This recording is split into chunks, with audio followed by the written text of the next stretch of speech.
nianses ir detaļas. Labi, labi. Jānis Rēdlis, ļoti labi. Jānis Sprokts.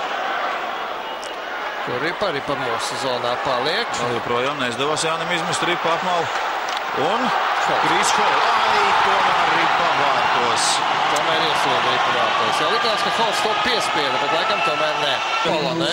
Jā, ka Ripa, cik neveiksmīgi atrod. Tad arī būs Miķels Rēdlis, tad arī Sprokts. Un teicams solo gājiens. Petrs Vanpola. Spēlēja gan aizsargus, gan arī Holtu. Un neizdodas metiens Laurim Dārziņam. Labi, turpinās mūsu uzbrukums. Vēl viens metiens. Un ir vārti! 1-2. Jānis Sprokts. Centra uzbrucējs. Iraida Ripu vārto. Sadursmīta vārtu priekšā. Un joprojām pret Vanpolu.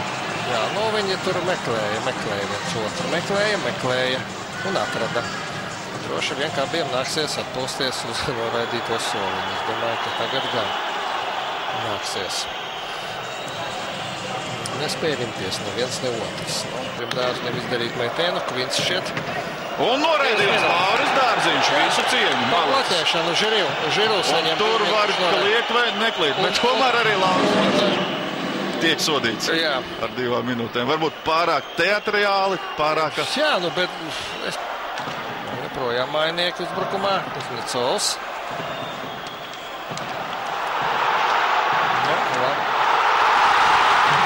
Gribēju teikt, labi, ka Kuznecevam neizdevās metiens. Bet tomēr kaut kādā veidā šis jauneklis pamanījās dabūt Ripu mūsu vārtos.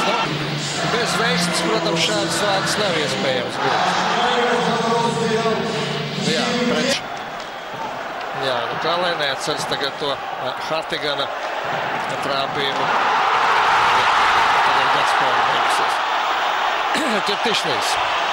Un ļoti veiksmīgi tieši uz nulles Ķertišniem. Viņi bija kaut nedaudz spēcīgāki.